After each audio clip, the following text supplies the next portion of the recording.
Sebut saja namanya Herman, yang dimana diceritakan di film ini jika Herman saat ini sedang merintis sebuah warung nasi kecil-kecilan. Suatu malam terlihat jelas jika pelanggan Herman pada kabur dari warung nasinya sebab kondisi warung nasi Herman yang seringkali mati lampu. Hal itu dikarenakan sebab Herman yang tidak pernah mau untuk membayar tagihan listrik tepat waktu setiap bulannya. Alhasil listriknya pun diputuskan oleh PLN. Lu jarang bayar listrik lo Herman, makanya warung lo gelap melulu. Ngapain juga kita di sini? Masa mati lampu kita mau makan di sini juga? Ya iya sih, kalau mati lampu gimana makannya? Kan susah kalau gelap-gelapan. Melihat para pelanggannya kabur dari warung nasinya, Herman pun di sini sangat marah dan juga stres sebab jika hal ini terus terjadi, maka sudah dapat dipastikan jika warung nasi yang selama ini ia kelola pasti akan bangkrut. Lalu Aisyah istri Herman pun datang. Ia pun mengatakan pada sang suami jika untung dan rugi dalam setiap penjualan itu sudah hal yang lumrah dan juga biasa. Aisyah pun mengatakan pada Herman jika sebaiknya ia tetap bersyukur dan juga terus berdoa kepada Allah Subhanahu wa Ta'ala. Bukannya bersyukur dikarenakan Herman telah dianugerahi seorang istri pengertian, baik hati dan juga selalu sabar seperti Aisyah. Ia pun malah mengatakan jika sebaiknya Aisyah berpikir untuk mencari sebuah cara agar warungnya mendapatkan untung yang besar tanpa harus mengeluarkan modal yang cukup besar. Gimana caranya ya? Gimana caranya dapat untung besar tanpa modal yang besar? Mati lampu terus. Ya kamu mikir dong, jangan diem aja. Keesokan paginya, Herman pun dibuat tambah pusing oleh tagihan listrik bulan ini yang menyentuh di angka Rp700.000. Gede amat sih man. Nggak salah nih angka. Herman pun bingung mengapa tagihan listrik warungnya untuk bulan ini bisa mencapai angka Rp700.000, sedangkan di warung ia hanya menggunakan lampu saja. Dirasa jika tagihan listriknya sangat tidak masuk akal, Herman pun berniat untuk tidak akan membayar tagihan listrik bulan ini sebagai bentuk protes pada PLN. Dikira PLN punya kakek moyangnya kali. Ya udah kalau gitu nggak usah dibayar. Pusing dengan tagihan listrik yang terus membengkak, Herman pun memutuskan untuk keluar dari rumah, sekedar mencari angin agar situasi hatinya kembali membaik. Kemudian di tengah jalan, ia pun melihat ada sebuah tiang listrik.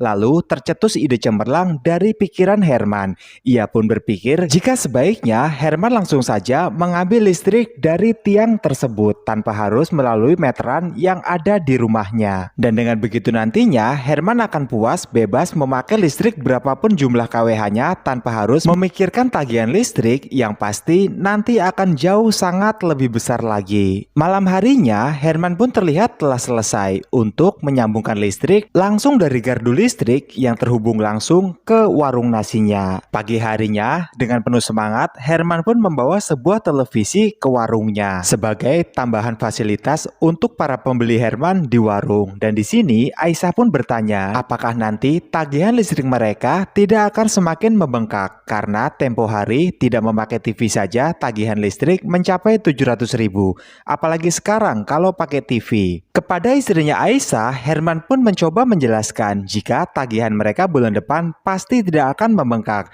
dikarenakan Herman yang saat ini telah mendapatkan sebuah subsidi secara langsung dari PLN. Dikarenakan harga seporsi nasi di warung nasi milik Herman itu terlampau cukup murah, ditambah lagi warung Herman yang saat ini telah bersinar terang, juga ada sebuah televisi khusus untuk para pengunjung. Warung Herman yang awalnya sepi kini pun menjadi sangat ramai dengan pembeli. 1 bulan kemudian, seperti biasa, Aisyah pun kembali mendapatkan surat tagihan rekening listrik yang dimana ia pun terkejut karena untuk tagihan bulan ini itu terlampau sangat murah dibandingkan dengan bulan sebelumnya. Karena bulan ini warung nasi mereka menggunakan sebuah televisi yang nyaris tak pernah mati. Untuk hal ini, Herman pun kembali menjelaskan pada istrinya Aisyah jika semua ini dikarenakan ia telah mendapatkan subsidi secara langsung dari PLN. Aisyah yang tak ingin berdebat dengan suaminya Herman, ia pun lebih memilih untuk pergi ke pasar membeli semua kebutuhan bagi warung nasinya. Walaupun dalam hati Aisyah ia sedikit merasa curiga pada kelakuan sang suami. Bayar listrik mahal, kaget. Kok biaya listrik sekarang sedikit sekali ya, Mas? Murah, kaget juga. Kok perasaanku nggak enak. Bu Ningsih, Sepulang dari pasar, Aisyah pun dihampiri oleh tetangga rumahnya, yaitu Bu Ningsih. Di sini, Bu Ningsih pun mengatakan jika warung milik Aisyah itu sangatlah istimewa jika dibandingkan dengan warung-warung lain yang ada di kampung mereka, dikarenakan warung Aisyah memiliki fasilitas yang sangat lengkap dari televisi, home theater, hingga wifi gratis. Sementara itu, di sisi lain, Herman pun sadar jika cepat atau lambat pencurian listrik yang ia lakukan cepat atau lambat pasti akan diketahui oleh pihak PLN, sehingga untuk meminimalisir hal tersebut, Herman pun kembali memiliki sebuah rencana mulia yang ternyata kelicikan Herman makin menjadi-jadi, dan sekarang ia pun sedang menyambungkan jalur kabel listrik dari warung nasi miliknya ke rumah tetangganya. Dengan begitu nantinya berapapun besarnya tagihan listrik warung nasi Herman setiap bulan akan dijatuhkan pembayarannya pada tetangganya tersebut. Sehingga dengan begitu Herman bebas untuk menggunakan listrik di warung nasi miliknya tanpa harus membayar satu